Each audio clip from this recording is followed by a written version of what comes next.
Next full, we commanding the block. Burgundy and gold, got the city on lock. Hustling plays, they don't need to pretend. DC reppin' strong and we fight to the end. Command is moving, no breaks, no pause. Hands in the dirt, respecting the call. K-Dot in the mid, dissect the grind. District divider with a city in mind. Trying to dance why, don't miss a bit. And you gotta spread the words, so shit is shit. K-Dot. Welcome, everyone, to District Divided, a DC sports podcast. More specifically, a Washington Commanders podcast. I am Amit. That is K-Dot. And this episode, the All-22 review. K-Dot dives into that film and breaks down our offense against the Raiders defense and our defense against the Raiders offense. As a reminder, we won that game 41-24 with Marcus Mariota at the helm, moving to 2-1 on the season with Atlanta to come. After that, we do our side piece report. We've got a couple teams each. How did they do this weekend? Maybe a little bit more around the league, and then a comment mailbag as we always do. But before we begin this episode, if you could please like the video, subscribe to the channel, hit the notification bell, comment as you always do, and K-Dot. I got in trouble for the end of last episode, so share this podcast, guys. Share this podcast, guys. We greatly appreciate that. And without further ado, we get into the All-22 review featuring an intro from our very own K-Dot. No. It's not. It's the All-22 review on District Divided. Bitches!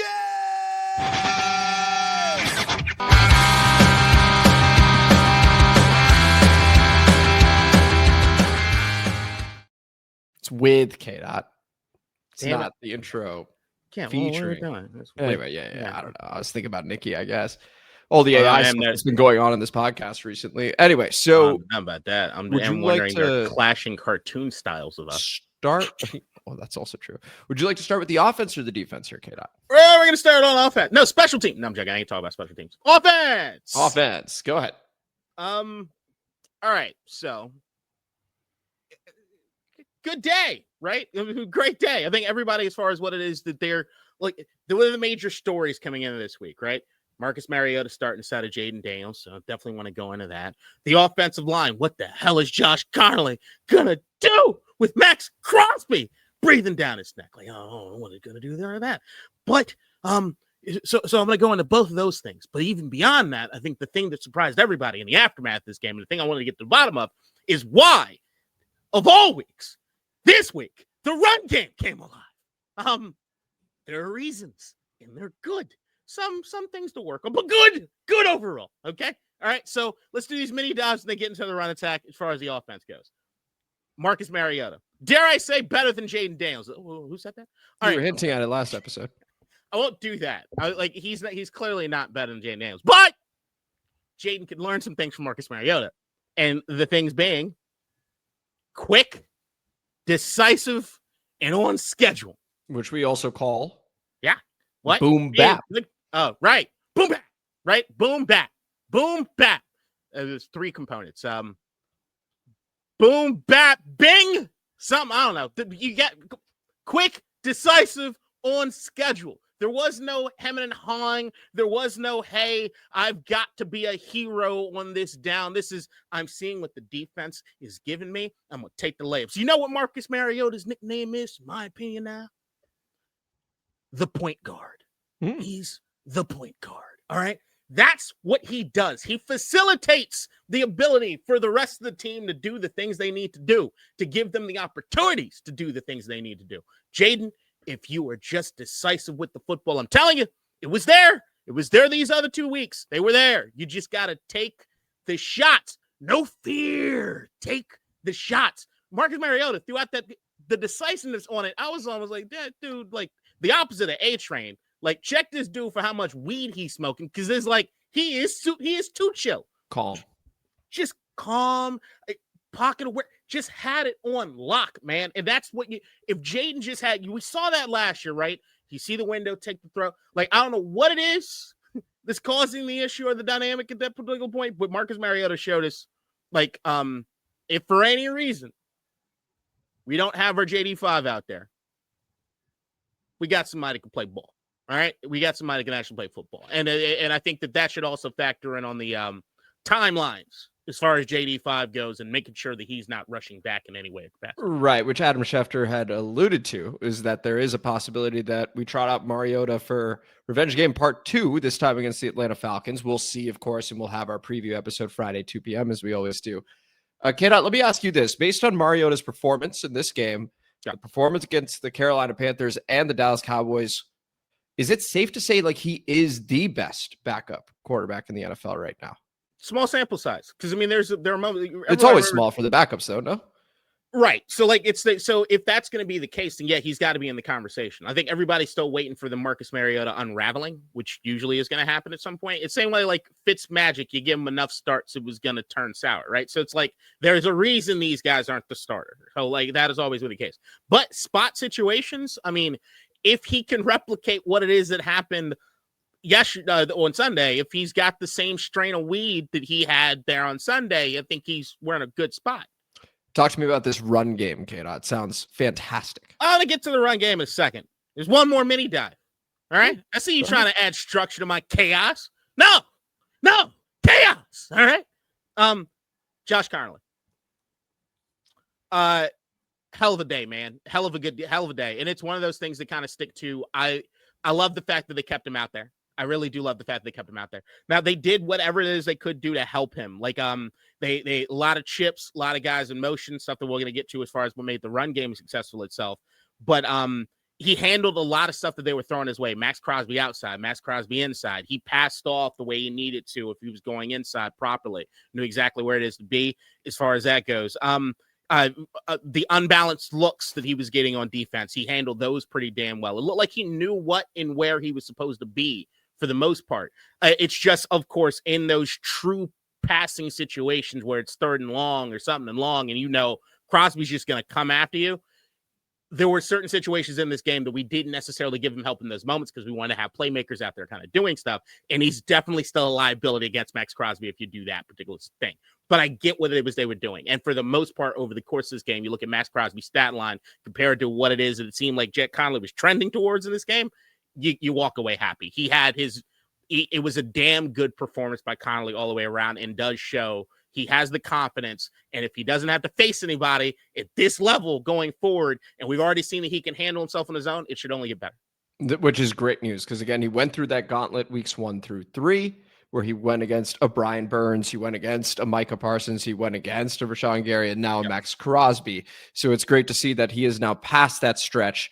And now it'll always be a good pass rusher, but not always that caliber. So that's great to see. 100%. All right, now you wanted this the run game. 201 rushing yards, 3 touchdowns, 32 attempts, 6.3 yards per carry. 27 design runs for 188 yards and 2 touchdowns. We called runs on 30 of 54 snaps. Beautiful. Against stacked boxes. You know what stacked box is? 8 in the box. 17 carries, 128 yards. That's got to include McNichols then, yeah? Yeah, of course. Yeah, 6.9 yards over expected. Thanks, there it is. But almost double any other single game mark for us last season. So huge. And forced 5 mixed tackles on design runs themselves, which was lit. McNichols himself owned 3 of those on the design run.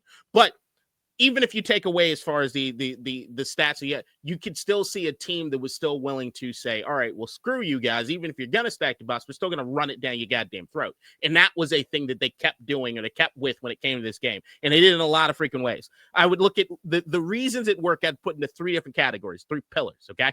Number 1, heavy surfaces and light tells, okay? Trent Scott in the 6-0 line. Heavy set. We're getting all the big boys up there, right? Ben Sinnott. Oh, Ben, what a good day for our guy, Ben.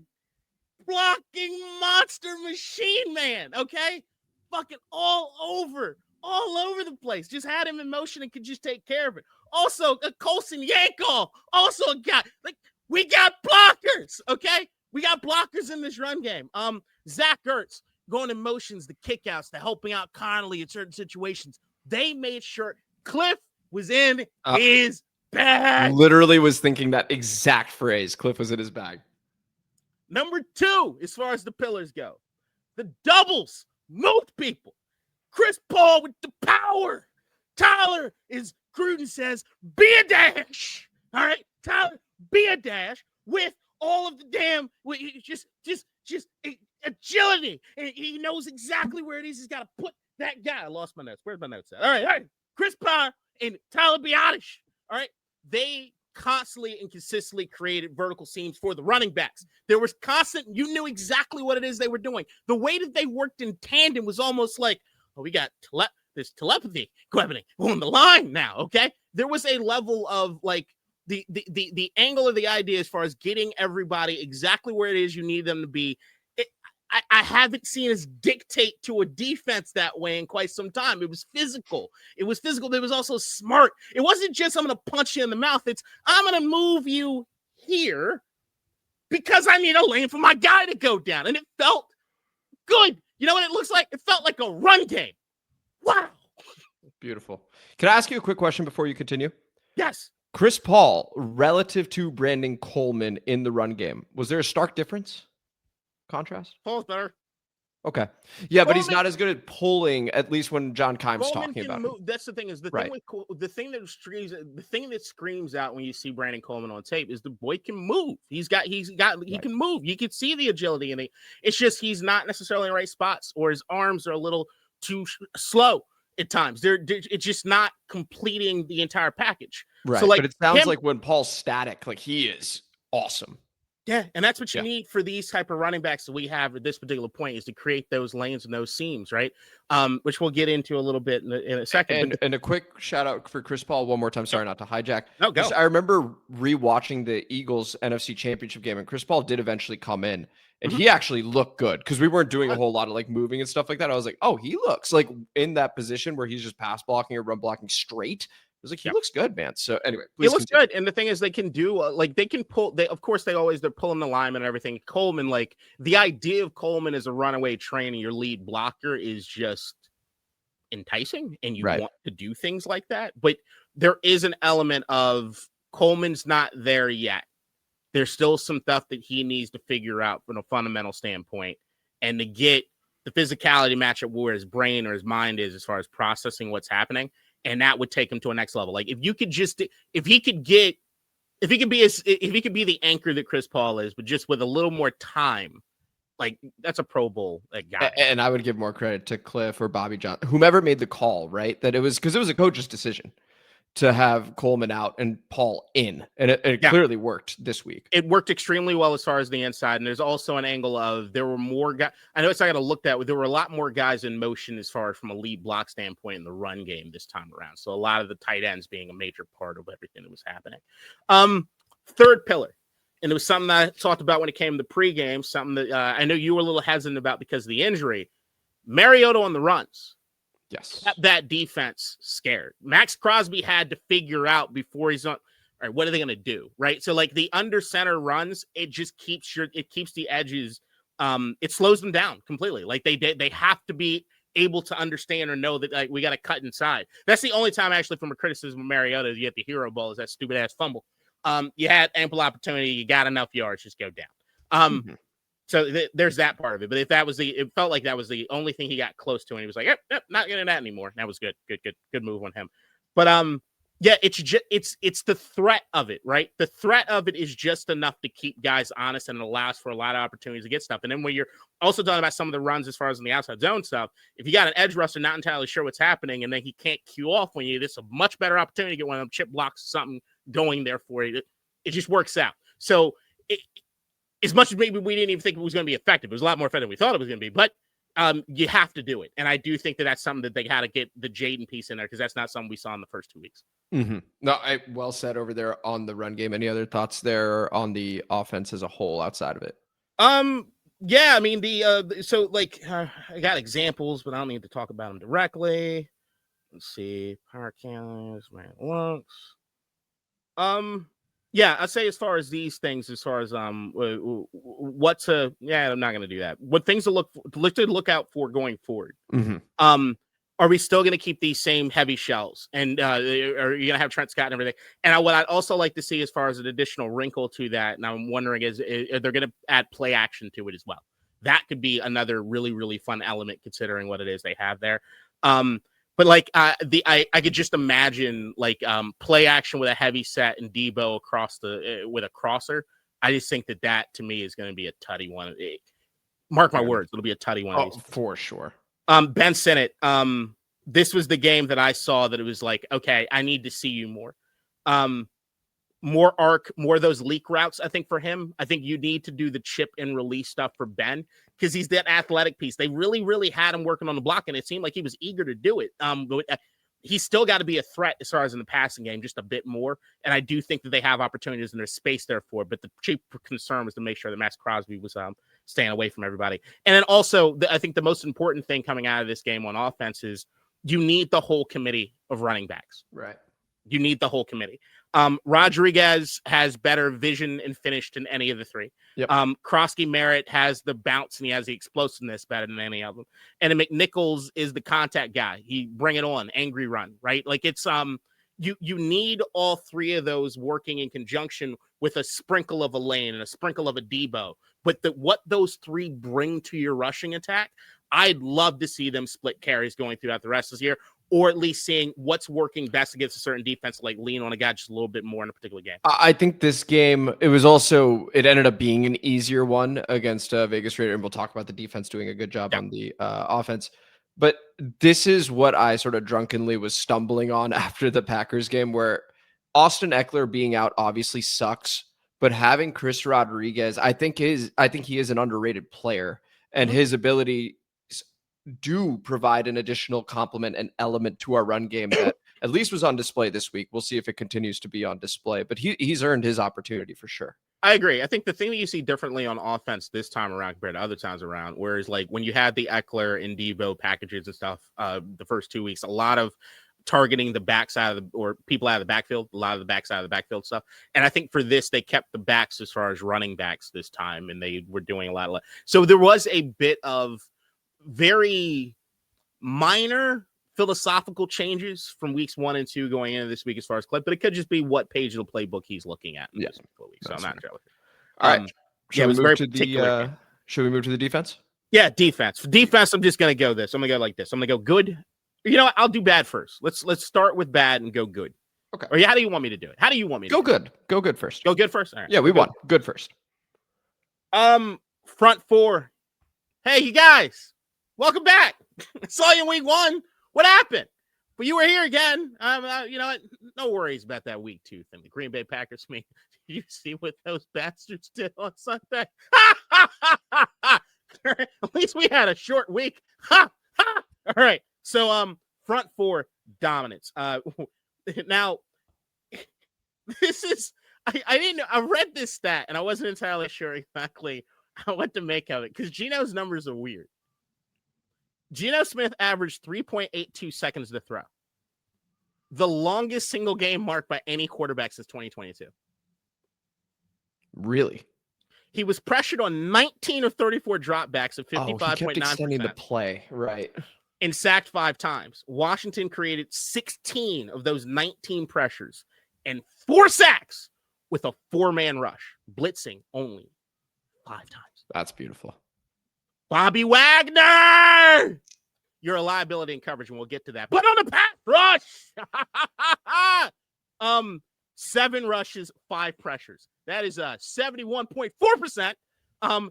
2 sacks, 3 pressures, in under 2.5 seconds. What? Old man still got it. All right, just not in coverage. Which we'll get to. You got to change some stuff up for the old man, okay? So things need to potentially change. And the run defense, man, in all facets and all ways, multiple short yardage wins, penetration, all the way. Everybody had a time to shine at some points in this game when you look at the All-22. It just so happens that when some of the guys are shining, the last some other guys that even shine a little brighter. That's where your Daron Payne comes in and why he leaps off the tape. But one of the only reasons Daron Payne leaps off the tape other than rocking the shit out of Geno Smith. It's great move, buddy. It was great on the replay. It's great all the time. It's just amazing. I'm just glad Geno got up. Otherwise, it wouldn't be as much fun. But it's fun now. Javonte Jean-Baptiste, Frankie Louvu, like everybody had an opportunity there at some point in the front to show what it is they could do. And the only reason you get Bobby Wagner is able to get that pressure at that rate is because the guys up front are working the way they need to. But even beyond just on the rushing aspect of it, the creating of the lanes that open up for Bobby to run downhill and stop these guys, for Luvu to run downhill and stop these guys. There was a good shit in there. The front four, man, if they continue to play at this level, what's the ceiling? I don't know, but it's like that to me could be, it's scary hours for the league, man. The everything on the backside, as far as any of the fits, everything was kind of taken care of. I didn't see any real screw ups as far as the communication on the front end. Everything looked good up front. The guys were physical. They out toughed the Vegas offensive line. And you saw when it came to the rushing attack and everything, the front guys eat and allows these guys to get downhill. A lot of our safeties and our linebackers, they're great at getting downhill to stop these running backs. Beautiful. And it's also got to be said, so Will Harris is now on IR, and we signed Darnell Savage. It sounds like Jeremy Reeves is going to be the one to come in, who once again had that 3rd and 1 monster hit that led to a 4th down stop, which was awesome. But that's just a quick injury update in the middle of this segment. Sorry, please continue. All right, so I wanted to focus on a lot of the bad. So I'm go for it here. Okay. Off coverage versus Tre Tucker. Everybody knows what it means. The press compared to being off coverage. Sorry, Tre Tucker, 8 catches, 145 yards, 3 touchdowns. Please continue. All on off coverage. So and all on in breakers. 4.6 yards per separation, according to NFL Pro and Insights. It's not enough. Wow. Doesn't get the job done. Now, why would there be a situation where guys are doing that? I would tell you that it probably the reason the guys are doing that is they're not communicating again. Yeah. And it's always the thing. There's a reason when the guys when the offense makes these plays, you start realizing it doesn't look the way it typically looks, like a guy has to break a bunch of tackles and he's doing a lot of extra shit. It's why is he all by himself? And why is there nobody around him? There's a lot of that happens when it comes to this team. And it's because on the back end, they are not communicating properly. They don't know who's got inside leverage, who's outside, who's helping me over there, who's got the undercover. Like, what is happening? There's constant communication. But on the 45-yarder Jacoby Myers, Quan Martin, man, runs down the once again. Safeties and linebackers, they love to get the run. Overcommits like hell. Turns around. Saw it immediately. Yep. He's like, oh, I'm sorry. I was supposed to cover him. Yeah. That entire zone. Just gone, right? Like, what's going through the thought process? Are you talking to the other guys and thinking that there's somebody that's aware that maybe that's what you're doing, so they're looking out for it? Or did you just blow it completely? I don't want to think you just blew it completely. You're not Troy Polamalu. God didn't tell you what it is the other team is saying. Like, what are you doing? Like, there's no communicate, guys. You have to communicate. And it's got to be stuff even beyond the fact that I don't see them talking as much on the field. You saw it with the front seven. But the back guys, as far as the communication aspect, and even there were 1 or 2 times that you saw cats point stuff out and they still fucked it up. It's just funny. It's just like, all right, you cats just. Yeah.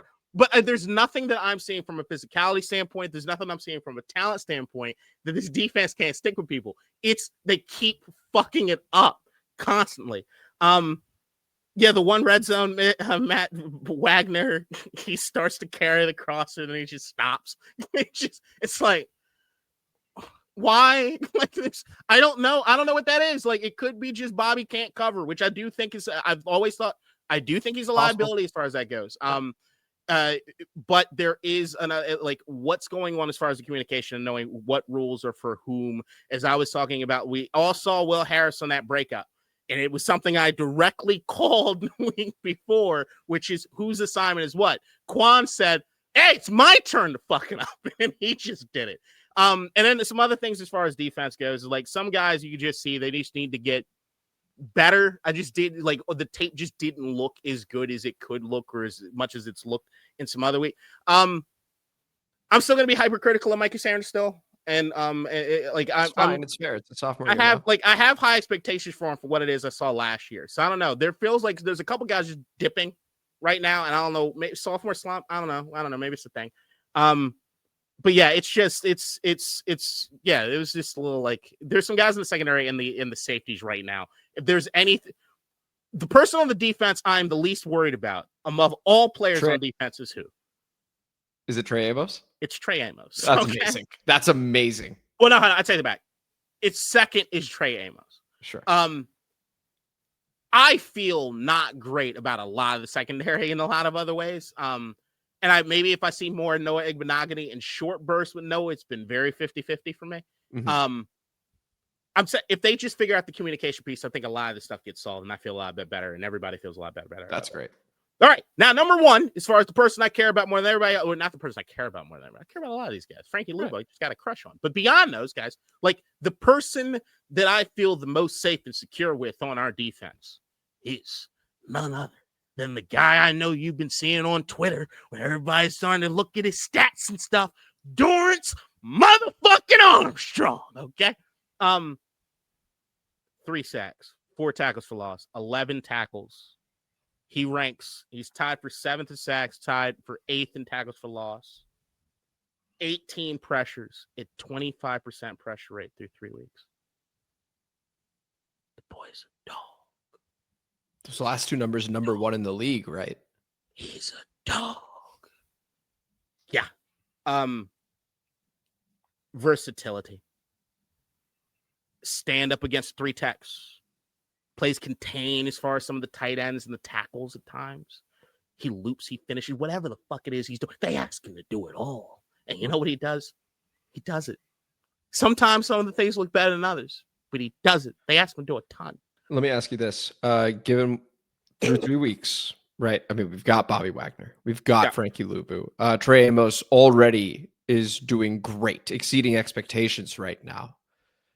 Deron Payne is playing out of his mind. Is Dorance Armstrong the best player on this defense, or is he just playing the best right now? He's playing the best right now. But I mean, you can look. I've always thought that what he was doing last year was kind of sneakily underrated. Like, I like the Fowler stats. There's a reason that I didn't care when Fowler was like, I'm not gonna. I was like, okay, because like I wasn't worried about you. I'm more cared about the other guy. The other guy looked more well-rounded in what he was doing defensively. I don't care if you look, there's one thing on defense to just go after the quarterback. Some guys are so elite and talented in that way. You just kind of let them do their own thing. Von Miller is in that category. He's just old and they should probably put a little more control over what he's doing, but you let him kind of do his thing on 3rd down, pure passing situation. Go out there and go after the quarterback guy. You're fine. That's one thing. It's valuable as hell. Don't get me wrong. Like if you can do it and you can do it at a high clip, it's awesome. But I also really need guys that are there and can do shit on the other downs. And like I can rely on to move around. I can rely on the line up here or line up there. I can rely on the pretty stout and like all facets of the game. I think the only thing, I can't even criticize that really bad. Yeah, there's just a certain level of physicality he's playing with that he looks like he might be the best athlete to some degree on the defensive line. And that's crazy because you can see Payne doing shit. Right. And Kinlaw doing shit. But there's every once in a while, Dorance, the dude's he's super, super solid. And the fact that you have Payne and Kinlaw doing what it is they need to do on the early downs really allows him to sing when he needs to on those 3rd downs. He's got a sack in each game so far. I mean, you continue that at 17 sacks on the year. Obviously, tough to extrapolate that, but that's the current pace. It is what it is. I mean, he's playing great so far. Yeah, no, 100%. Like it's a thing. It's definitely a thing. So like I would just tell everybody, like if there's anybody on the defense to really look out for, I guess Deron Payne at moment, but Payne, Kinlaw, Armstrong, everybody had their moments, but those are the guys that really up front are like, hey, this could be something special. That's awesome. But yeah, I think that like he's taking that next step. So if Von Miller can get his shit together, if one of the other guys can just start really just doing it from a pass rush standpoint, I think we're in a really, really, really good situation. All right, cool. Any other thoughts here? I would just say as far as copycat stuff going forward, I'd expect everyone in the league to start running stacks and bunch and doing inside and doing in breakers. Just to see what it is the communication is going on as far as the defense. So yeah, if we're still getting beat by that shit, then something really is happening and wrong on the back end, and people just aren't listening because I can't imagine they're not being coached on it. Although I mean, you can't take any of that for granted, right? Also, what it is they're going to start doing against Armstrong. You start seeing some of it in the Vegas game where it was like they're kind of moving stuff to kind of take care of this element of it. I think if you see that more, which could damper what it is I'm seeing Armstrong doing tape that kind of stands out, it might allow one of these other guys to kind of have an opportunity. So I think in the next few weeks, one of these other guys is going to have a true opportunity. And I actually think at this particular point in time, we got to start looking at Wagner not being on the field the entire time. Okay. No, that makes sense based on what you're saying with the coverage stuff. I don't, because once again, I still think he's probably the best communicator of anybody on the defense, but there are some situations where you're looking at where it's like, okay, if you're not going to bring him, they're going to start targeting him also. Like, it's going to be difficult. Yeah. Right. So, I mean, it feels as though the package right now in this past situation is just bring Wagner or Luvu, but it's most likely going to be Wagner. Okay. So I just think that that's one of those things where, like, it's deadly. It's deadly. And, like, he can still get there. He can get after it. But I do think in certain past situations where we're not necessarily going to rush, we're going to not do the blitz, so we didn't do that often, right? Then there are situations in which you just got to have maybe McGee or somebody else out there kind of being able to do more in coverage. Because I also don't think we can rely solely on these safeties if they're going to be so gung-ho against being on the run. All right. And that was the All-22 review featuring our very own K-Dot. It's the All-22 review on District Divided Bitches!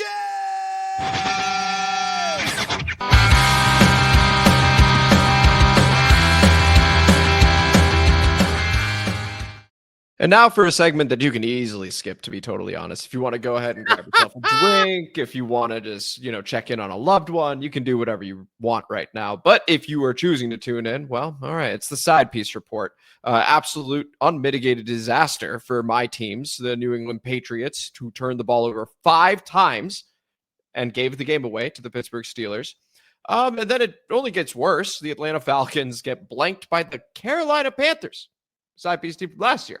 Clearly took offense to me hopping on the Falcons. So there's that. We saw what happened to K-Dot's Raiders. He literally just gave you the All-22 on it. But then, the Minnesota Vikings putting up, 48 points? Is that 48. Right? Go ahead. The floor is yours. Let's talk about the one team that won, the Minnesota Vikings. I love the article that leads about the Vikings on The Athletic. Bengals suffer worst loss in franchise history. Ha, ha, ha, ha, ha, ha. Double wins. Cincinnati sucking, although that does not help my fantasy team. God damn it. This does not help my fantasy team at all. I'm so dead. I am so dead. My fantasy season is fucking over.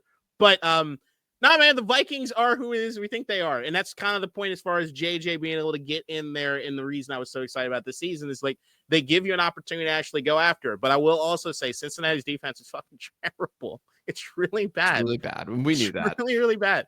And I think right now, because Cincinnati, for some reason, will never actually truly commit to running the football, then everybody's just going to tee off on T. Higgins and Jamar Chase. Well, it looks like they did try. You saw Chase Brown's numbers? I did not. 10 carries, 3 yards. Once again, it's not.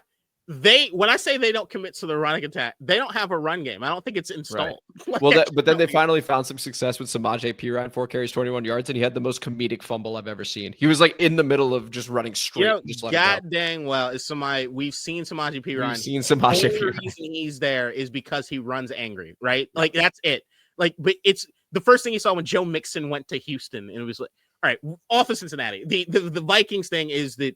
Like, their team is damn good. Like, I won't necessarily say against Cincinnati means anything, but I do like their team.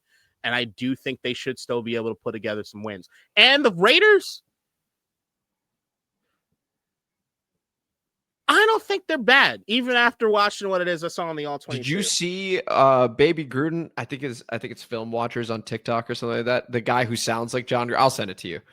He breaks down all sorts of film, and it's actually awesome. K-Dot. It's totally engaging, worth the watch. A lot of people comment saying this is what I want to see on ESPN, not all the talking heads saying, "Oh, Ashton Genty's a bust," because he breaks down the Raiders' offensive line, and he's like, "This is insane." He's like, "The kid has no chance. He's not a bust at all." It's worth seeing. I'll send it to you. There was a number that went out today as far as the percentage of runs Rushing yards after contact, and it's greater than his actual rushing yards. 101%. Yeah. Is the rate. It's unfathomable for the number of carries he's getting. It's the O-line is atrocious. But there are some things in Vegas that, like Geno Smith, that's not him. He's just trying to make something happen because there's nothing going on. They got a ton of talent, and I could see it even in that game. You see what Myers can do. You see what these guys can do.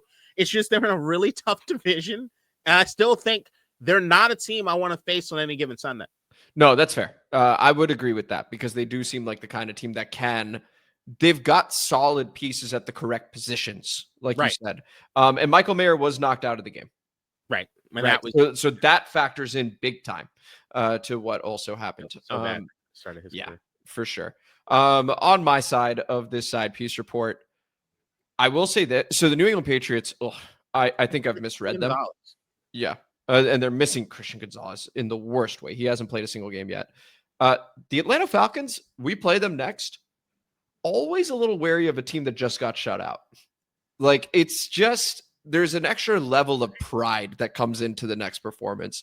We're on the road. If Mariota starts again, I think we'll do pretty well, but will it be enough against a highly motivated Atlanta team? We'll see. The 0 actually does worry me a little bit versus like 30-10. It's like, okay, maybe we're not that good. 0 is just like so offensive that it's almost scary. I think 0's scary depending on how the 0 happened. Like, there's a frustrated 0. And it's like afterward, but then I just thought they looked lifeless. They looked horrible. They looked absolutely. I don't know, but hey, I love Raheem Morris. I love everybody involved as far as that organization goes. But I don't think Penix has been great in the last. Listen, I'll call spade. Not been good so far. That's the reason I wanted Atlanta. I was like, he's not been good so far. It's not great. QBR 12.5. It's not good. They still got talent, man, and I think that's the thing with Atlanta is that they got talent. They just they don't do anything with it. Yeah, I'm done talking about my teams. Anything else on your teams? Or should we do the common mailbag? No, the only thing I wanted to mention at all before I hopped out of here and go to the common mailbag is when's John Harbaugh getting fired? Because Baltimore is insane. Yo, it is becoming the choke it all up like fever. Derrick Henry, here's the game. Take it. If not for the fact that it's Baltimore, I think mid-season they play Kansas City next. If they lose and they're 1-3, I don't know. Is mid-season on the board? Like, it's the expectations. A lot of people are like, number one, most talented roster. What is going on? I don't think the organization will do it. That's my thing. But it's starting to become like, yeah, man, there's something in the psyche of this team right now that's just not okay. And like they just do the most uncharacteristic shit. And at the worst possible time. It's like the opposite of it's the complete opposite of that. Hey, cool, calm, and collected. No situation too big. Inside, they're like, oh my God, I'm gonna fuck this up. My God, I don't want to fuck this. I know I want to. Oh boy. It's not that is not a Baltimore team, man. That is not a Baltimore. No, it is antithetical to what we know about the Baltimore Ravens. That's my Super Bowl pick. I have the DMV Super Bowl right now. And the Commanders have a better record right now. If they get it right and they fix that piece, they look like it. Yeah, that's a big piece. That's a big piece to know. Oh, and Lamar looked terrible at times last year. He also did. I fully expected the Ravens to take care of business. Oh, just run. Like, what do you keep doing that for? Just go. Anyway, and with that, we go to the comment mailbag featuring an intro from our very own Nikki. Comment mailbag time, motherfuckers. District divided, ain't got time for no suckers. Spread the word, get in line. OGs and new G's, it's your time. And spread the gospel, cause this shit is divine. Yeah. All right, thank you as always for that intro, Nikki. And it's interesting, Kate. We only have 2 comments this time, both from Jamal Bibishar Bonwi. So it's the Jamal Bibishar Bonwi show. Shout out over here. Only 2 comments, but we did pick up 3 subscribers on this video, whereas with other ones, we'll pick up a subscriber and I'll have like 20 comments. So don't make any sense. Don't make any sense. But we go to Jamal Bibishar Bonwi with the first of 2. It is true that good players create their own luck. but I think the Eagles have the luck fairy chained to a bench on their sideline. LOL. Once again, they were down 26-7. And then they woke up and the Rams just collapsed. And then the Rams, despite all that, made their way into field goal range only to get it blocked. And then if you had Eagles minus 3.5, you won. I mean, I cannot begin to explain the magic that was. That was absolute voodoo. I have no idea how that happened against a team that's supposedly as good as the LA Rams to choke like that. Get out your reaction. Shout out to Mr. X, who was commented here a couple times, but he live bet, like I think he got him at like plus 700, plus 800, and still bet on the Eagles. There you go. To me, it's the you can say luck and this, that, and the other, but the talent level on that team far exceeds anything that anybody could. The talent, like if you just are that talented, there's sure instinct into things that'll allow things to kind of come your way or bounce your way because you have an advantage. You're just better than they are. And then here's the final comment from Jamal Bibi-Shambonwi and the final comment of a quick comment mailbag here. First man. I think we have two QB1s. Mariota plays with a level of confidence and maturity that is very comforting to see. I still see JD as a developing rookie with a very high ceiling. The smart thing would be to let JD rest next week and start Mariota, unless JD is 100%. K-Dot, your reaction. Marcus Mariota is a ticking time bomb. I agree. It's good right now, and you want to use him in these spot areas. And here's the thing. When you're playing with a backup quarterback, the idea that, like, if you play 2 or 3 games, you're supposed to lose probably 1 or 2 of those games, right? So if we're going with that, and the expectation kind of shifts, and you allow that opportunity for he's going to throw you out of a game one of these days, I'm good with it. Short spots. That's why he could never be a QB1 in my eyes. Like, I'm not trusting that because I've seen this too many times. Like, I've seen him do this and dragging this together for too many times. With him, it's a mental thing. Same thing we were talking about Baltimore, right? It's this, he's allergic to consistency. It seems like week in, week out. So, like, even me going 2 weeks in a row, would my money be on Marcus Mariota being as efficient a quarterback as he was last week? No, it wouldn't be. But I still feel good about it overall because I've seen what he's capable of doing. And if we get the man to calm down and help him out when he needs to, he gives you enough to win. And that's huge. Look at what Cincinnati's doing with Jake Browning. That did not look good. Right. And on the flip side, what Green Bay did with Malik Willis last season, I would say my current prediction, K-Dot, is that Jaden is going to play against the Atlanta Falcons. I think he's going to be good enough to be able to do it.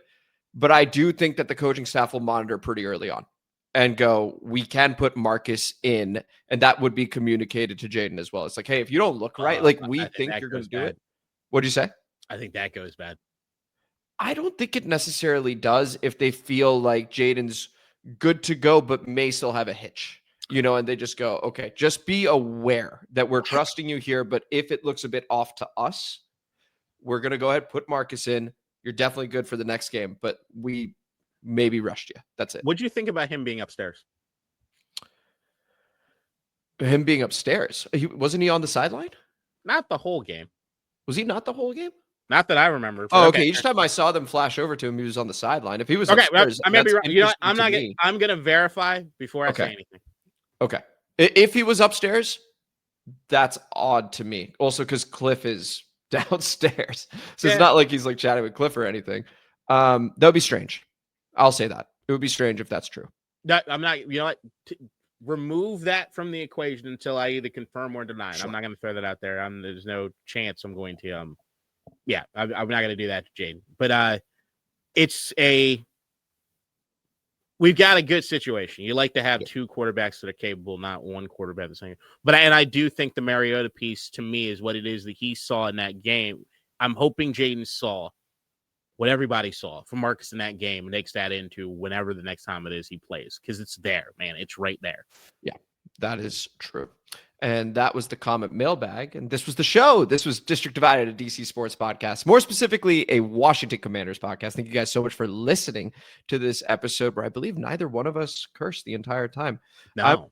That is K-Dot. Yeah. And before we conclude this episode, if you could please like the video, subscribe to the channel, hit the notification bell, comment as you always do, and K-Dot. Do you really think we didn't curse? Yeah. No, I cursed like 50,000 times through the All-22. I let it fly. My new rule is 4 minutes in, 4 minutes out. No, I mean, Within it's a good rule. I didn't hear it. No, well, yeah, I was also taking notes while you were talking so that I could ask questions. So maybe. All right. So share this podcast and Please. don't put Bolivian snow in your ears. It's numbing. Share this podcast. We greatly appreciate you guys. And we will see you Friday, 2 p.m. for our preview episode against the 1-2 Atlanta Falcons. So until then, take it easy. Ha bitch. Kimmel's back. In DC, we're just hoping that you listen.